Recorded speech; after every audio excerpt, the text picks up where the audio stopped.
رب اشرح لي صدري ويسر لي أمري واحلل عقدة من لساني يفقه قولي واللهم ثبتنا عند الموت بلا إله إلا الله واللهم اجعلنا من الذين آمنوا وعملوا الصالحات وتواصوا بالحق وتواصوا بالصبر آمين يا رب العالمين. I'd like to first start by saying how honored I am that I have a chance to be among you, and there are so many beautiful faces of Muslims that we don't know, and Allah gives us an honor to see each other even if we don't get to say salam to each other here. I ask Allah Azza wa Jal that He gives us the honor of saying salam to each other in a much better place in Jannah, so that we get to know each other and we have all the time in the world and beyond with each other. What I want to speak with you about today, inshallah, in this khutbah is a couple, just two ayat from Surah Al-Baqarah. Just two ayat that belong to Surah Al-Baqarah. And everybody here I think knows Surah Al-Baqarah is the longest surah in the Qur'an. And Allah Azza wa Jal in these ayat, these are almost at the end of Surah Al-Baqarah. There are a huge number of ayat, they all have one subject, and that's al-infaq fi sabilillah, spending in the path of Allah. So there's a large group of ayat, and there are no other ayat in the entire Qur'an like these ayat on the subject of spending in the path of Allah. This is the biggest passage in the entire Qur'an on this subject. But the first thing I want to share with you is this is actually, you can think of it like an entire tree. But a tree starts with a seed. And the seed was given in the beginning of the surah. And the seed grows into a tree by the end of the surah. So in the beginning of the surah, Allah said, وَمِمَّا رَزَقْنَاهُمْ يُنْفِقُونَ. From what we provided them, they spend. From what we provided them, they spend. So this is the first seed that was planted, about spending. But then Allah will give us the most comprehensive, jami' guidance on spending at the end of the surah. The second seed I want to talk to you about is Allah did not only talk in the beginning about spending, but He also mentioned the story of Adam alayhi salam and Iblis in the beginning of Surah Al-Baqarah. And in that surah, in that story, this is actually directly connected to spending in the path of Allah, and I'll try to show you how. How is the story of Adam alayhi salam directly connected to spending? But first I want to tell you something about وَمِمَّا رَزَقْنَاهُمْ يُنْفِقُونَ. I have children. And among my children, the younger ones is, 5 years old. And I'm eating some ice cream. And when I'm eating ice cream, she comes to me and she says, "Can I have some ice cream?" And I say, "No, it's mine." And she says, "Baba, please, can I have some ice cream? Just a little bit, just one little bit." And I say, "No, it's mine." And then she says, "Please," again. I said, "Okay, you can have it. Here, you can have the ice cream." And I give it to her. 10 seconds later, I say, "Hey, can I have some ice cream?" And she says, "No, it's mine." When a human being gets something and it's in their hand, they forget that it's not theirs. Now you like the taste of it, you enjoy it, and now you start thinking that it's yours. Allah Azza wa Jal gives me, and He gives me, and He gives me, and He gives me. None of it is mine. All of it is His. لَهُ مُلْكُ السَّمَاوَاتِ وَالْأَرْضِ. But you know what? I'm holding on to it for so long. When Allah asks me, "Can you give me?" The first thought, the first thing that comes in my head, I have to give, but this is mine. This belongs to me. So we forget that it actually belongs to Allah because we love it so much. وَتُحِبُّونَ الْمَالَ حُبًّا جَمًّا. You love wealth, a very strong love that seeps inside, that goes inside your heart. It's very hard to pull it out. And that's the love of money that we have. And why do we have love of money? Every human being loves wealth. Every human being. It's very difficult not to love wealth. Because it's not easy to get wealth. You have to work very hard. You have to work, some people have to work in a farm. Some people have to drive a taxi 12, 13, 15 hours a day. Some people have to stand in front of the store in the heat. And they have to work. And at the end of it all, maybe they get a little bit of money. So they have to give a part of their life up to earn wealth. It's not easy to earn wealth. And so when you're spending money, it's like you spend so much time to earn it, and now you can just give it. It's not easy. It's like giving up a part of yourself. This is why Allah Azza wa Jal, when He talks about people who He has given them Jannah, He says, إِنَّ اللَّهَ اشْتَرَى مِنَ الْمُؤْمِنِينَ أَنفُسَهُمْ وَأَمْوَالَهُم. He puts anfus and amwal, yourselves and your money, because our money is actually an extension of ourselves. We have to give up part of this life. I don't like to do work all day, but I have to do it. I gave up so much of my life so I can make a living. You know? And so this is a big sacrifice that human beings have to make. You know? And Allah Azza wa Jalla Himself even describes that this life in this world is not easy. لَقَدْ خَلَقْنَا الْإِنسَانَ فِي كَبَدٍ. We created the human being in hard work, labor. He's exhausted. Kabad is your back is bending because you're working so hard. You know?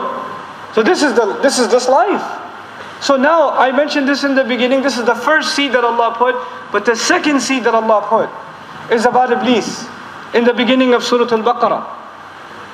And you know, Iblis is the worst enemy of humanity. إِنَّ الشَّيْطَانَ لَكُمْ عَدُوٌّ فَاتَّخِذُوهُ عَدُوًّا. You know, عَدُوٌّ مُبِينٌ. How many times in Qur'an Allah calls him open enemy, clear enemy. He's your enemy. Don't forget he's your enemy. And then, what does Shaitan do? He comes to Adam alayhi salam, who's in Jannah. And in Jannah there are lots of trees.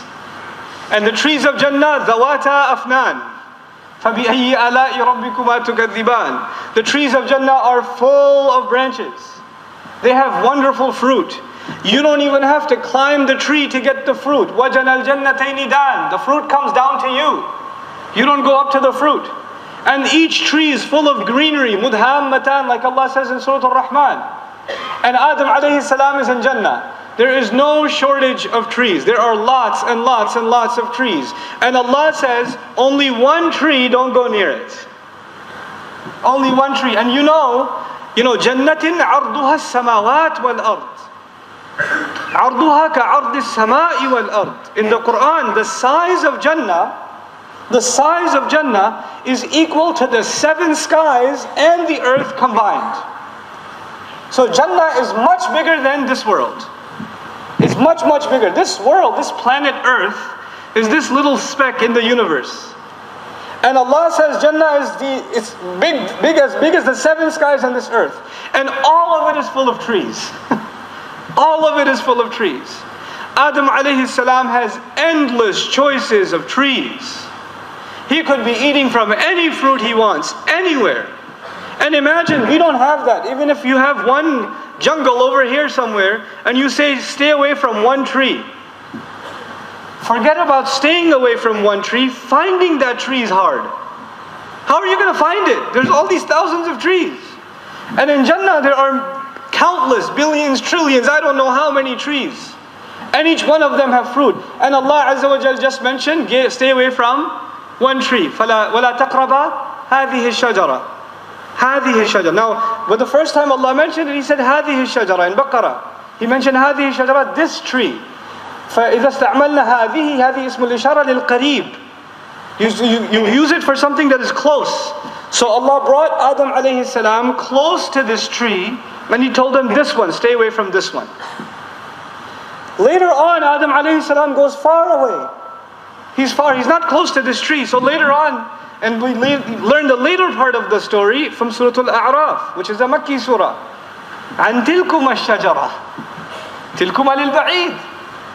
So Adam alayhi salam, isharatan, he used to be very far from the tree.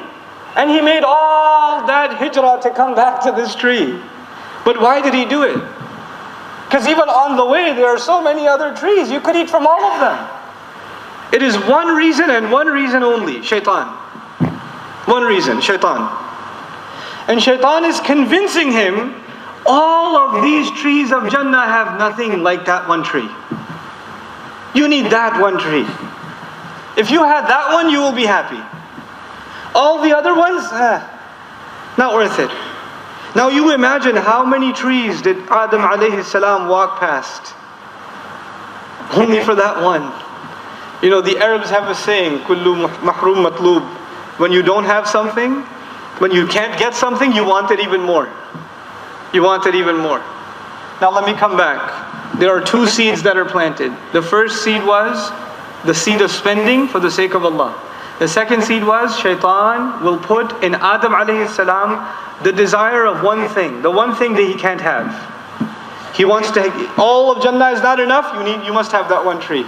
You have to have that tree. Subhanallah. And Adam alayhi salam was then therefore the enemy of humanity. The thing he wants from you is greed. He wants you to be greedy. He wants me to be greedy. No matter how much you and I have, He wants us to have more. And He wants us to have more. And He wants us to have more. Until we want what Allah does not like.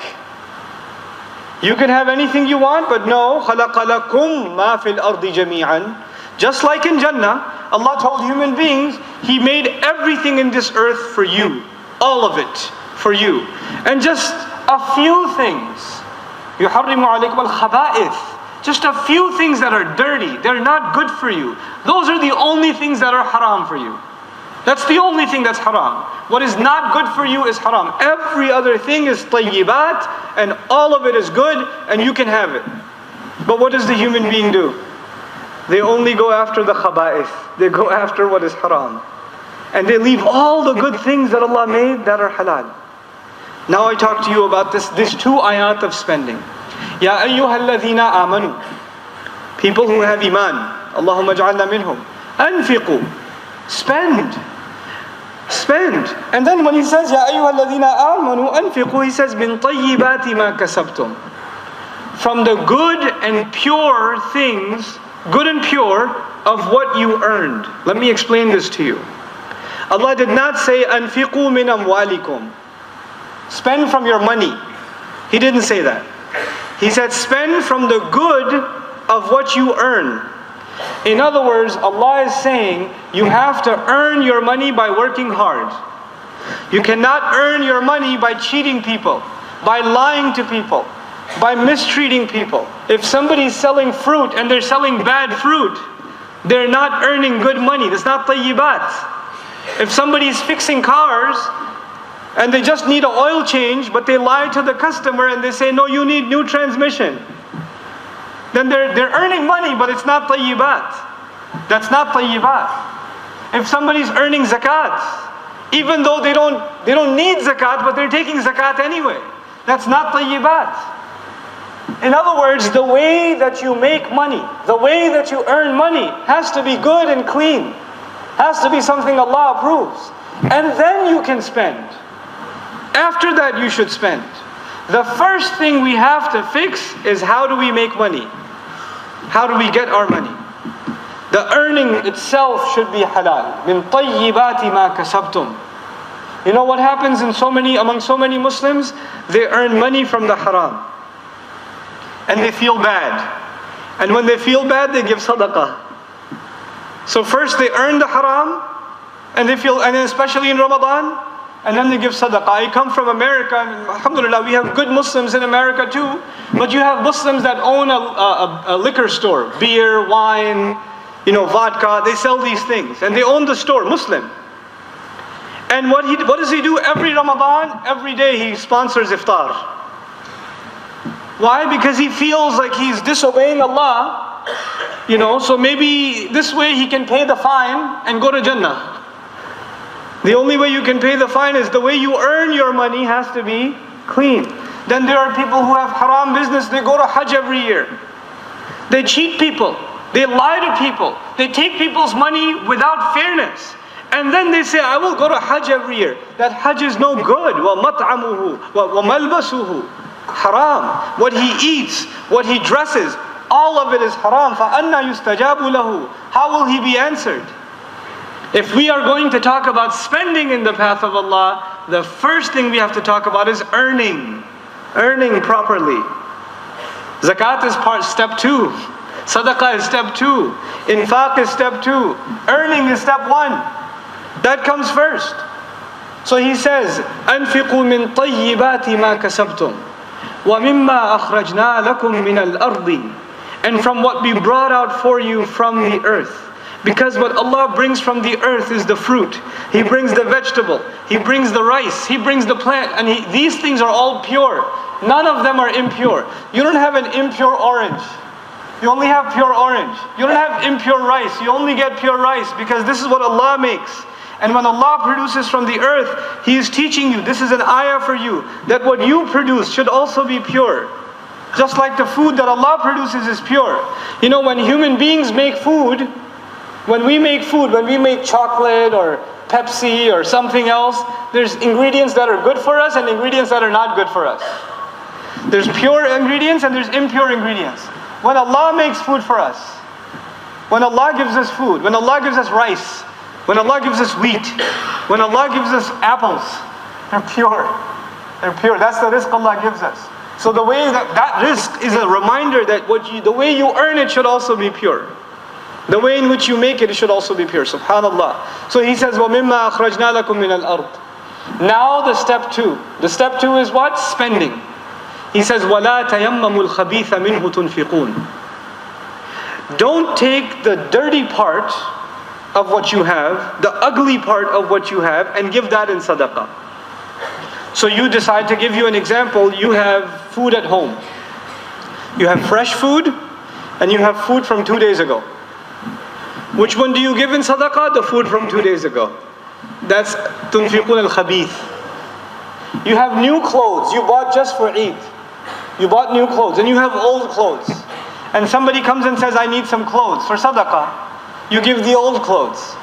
No. Allah says, don't give the old things. Don't give the dirty things. Allah doesn't need your dirty clothes and your old food. You are not giving to the faqir. You're not giving to the miskeen. You're giving to Allah. You're giving to Allah. The Sahaba, so many of the Sahaba, before they gave sadaqah, they used to put perfume on the sadaqah. They used to put perfume on the sadaqah. And you ask why? Because I'm giving it to Allah. I should present it nicely. Subhanallah. When we give in sadaqah, when we give in infaq, we are not helping poor people. We are not helping poor people. They are helping us. They are building our akhirah. They should not be saying thank you to us. We should be saying thank you to them. This is the mind of the Muslim. So he says, وَلَا تَيَمَّمُوا الْخَبِيثَ مِنْهُ. Don't make the intention for giving the extra thing, the dirty thing. وَلَسْتُمْ بِآخِذِيهِ إِلَّا أَن تُغْمِضُوا فِيهِ. What would happen if you became poor? Allah gave me the house. I didn't get the house. Allah provided the rizq. Allah gave me the health. What if I didn't have the health?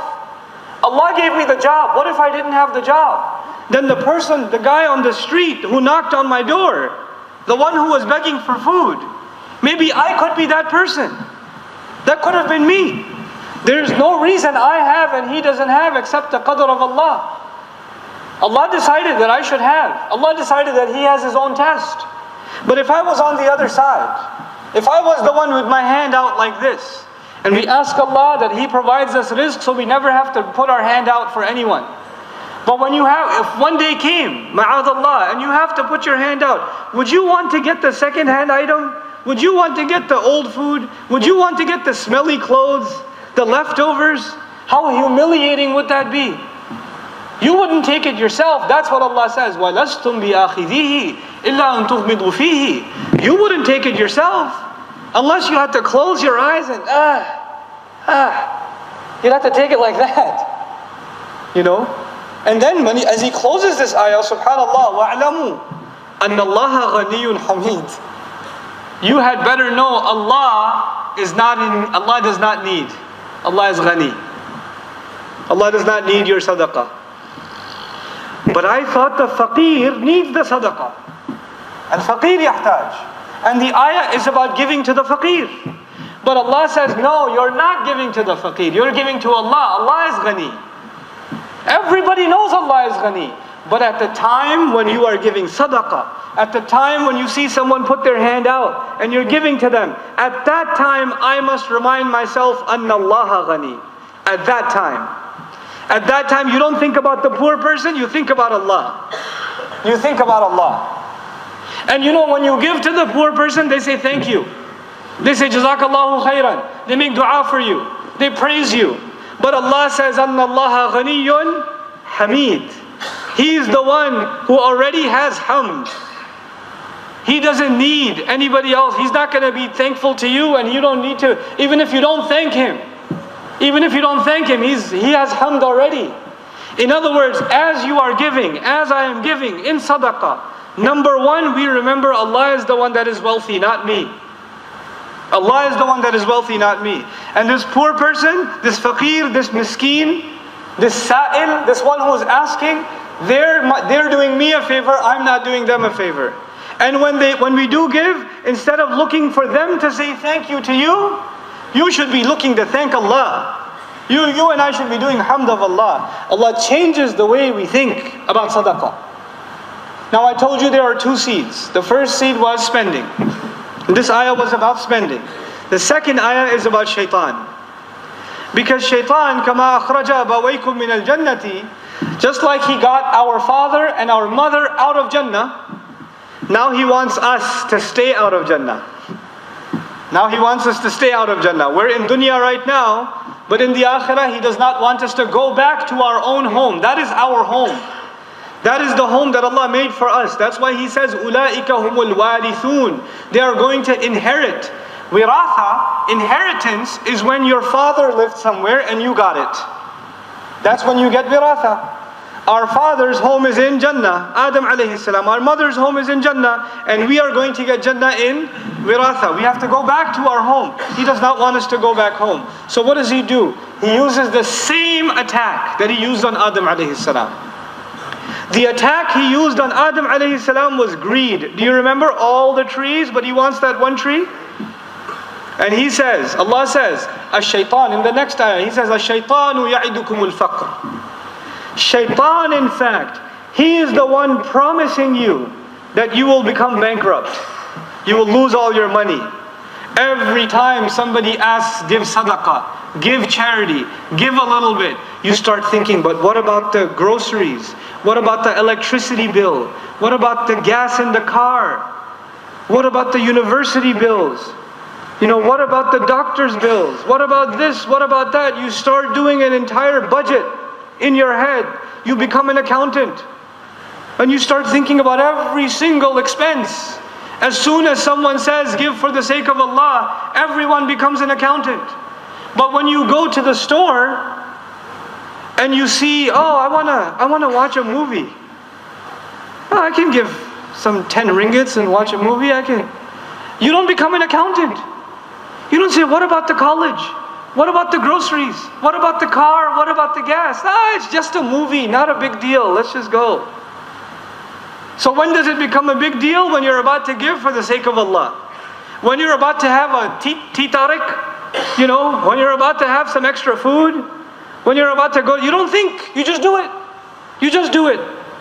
So why is it that all of a sudden you become so responsible when it comes to spending in the sake of Allah? Why? Allah tells you, Ash-shaytan ya'idukum al-faqr.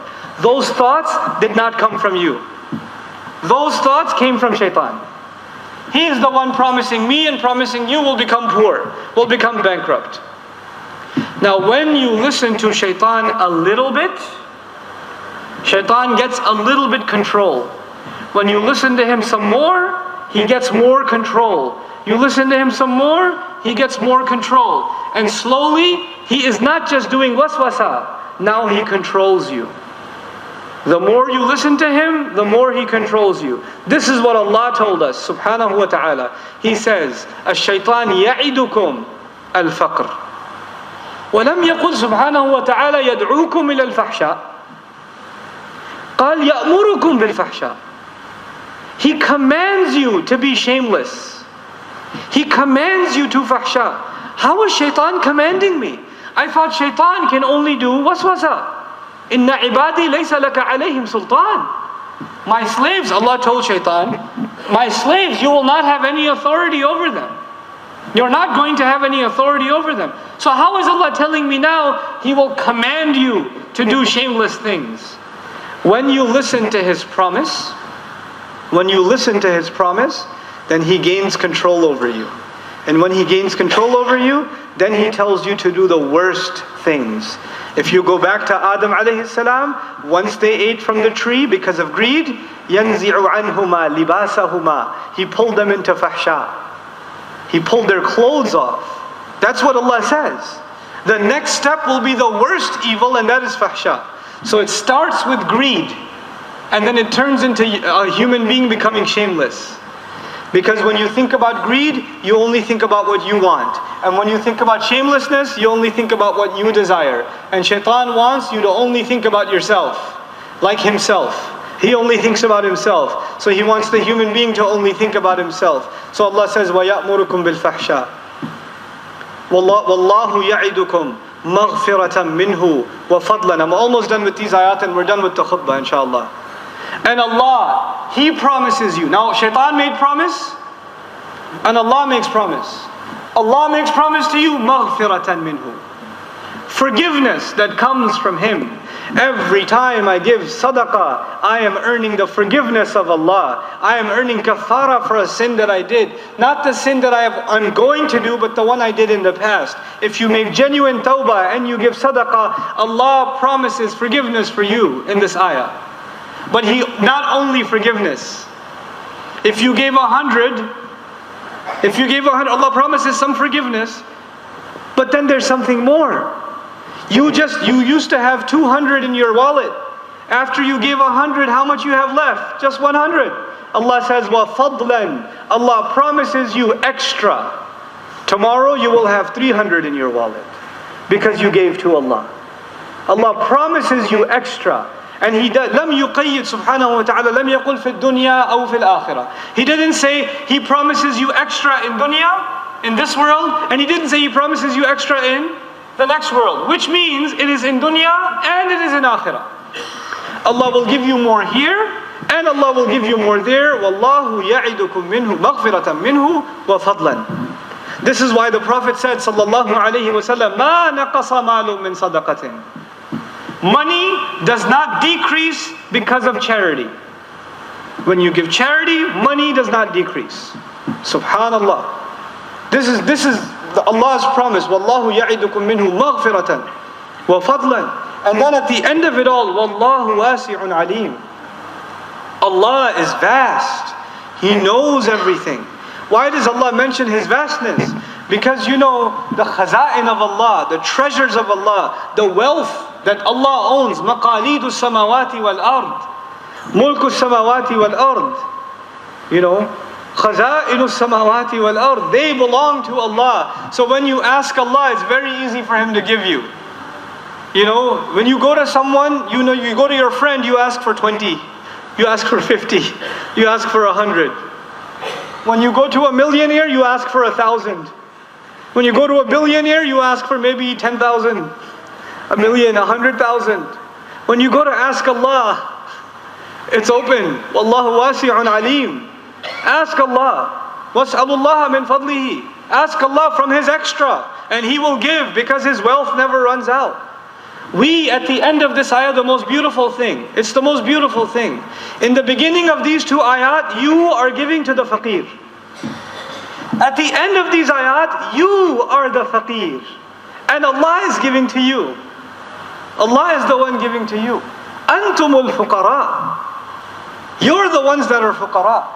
May Allah Azza wa Jal make us truly recognize and believe and remember that we are all faqir. We are bankrupt before Allah. That we always ask Him, and out of love of Him and saving ourselves, that we're able to become people of good, clean earning. That every penny that we earn, every ringgit that we earn, every little thing that we earn, every bite of food that goes in our mouth is halal. It's min tayyibati ma kasabna. That's the dua that we make, that Allah makes our income halal. And then once we make that income, that Allah does not make us greedy, that we love to give. And we love to honor those that we give to. You know, I know my time is up, so I'll just say one last thing about giving to people. When you give to people, show them respect. When you give to people, show them respect. Don't hand the money and say, go, go, go, go, go. Don't do that. Don't do that. كَلَّا بَلَّا تُكْرِمُونَ الْيَتِيمِ. Allah did not say كَلَّا بَلَّا تُعْطُونَ الْيَتِيمِ. He said تُكْرِمُونَ الْيَتِيمِ. He didn't say, oh, you don't give to the yatim. He said, you don't honor the yatim. You don't respect the yatim. So giving is not enough. Giving is not enough. We have to honor those people, respect those people. Those people are special to Allah. They are guests of Allah. They're guests of Allah. So the way we treat the people in need, I pray that Allah Azza wa Jal makes us of those who help them, who honor them, and because we honor them, I pray that Allah Azza wa Jal provides us His endless rizq in this dunya and in the akhirah. Barakallahu li wa lakum fil Qur'an al-Hakim wa nafa'ani wa iyyakum bil ayati wa dhikr al-Hakim.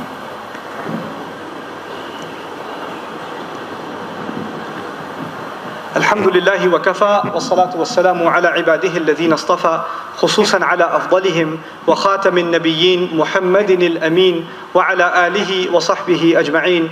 يقول الله عز وجل في كتابه الكريم بعد أن أقول أعوذ بالله من الشيطان الرجيم: إن الله وملائكته يصلون على النبي يا أيها الذين آمنوا صلوا عليه وسلموا تسليما. اللهم صل على محمد وعلى آل محمد كما صليت على إبراهيم وعلى آل إبراهيم في العالمين إنك حميد مجيد. اللهم بارك على محمد وعلى آل محمد كما باركت على إبراهيم وعلى آل إبراهيم في العالمين إنك حميد مجيد. عباد الله رحمكم الله، اتقوا الله، إن الله يأمر بالعدل والإحسان وإيتاء ذي القربى وينهى عن الفحشاء والمنكر ولذكر الله أكبر والله يعلم ما تصنعون. أقم الصلاة إن الصلاة كانت على المؤمنين كتابا موقوتا.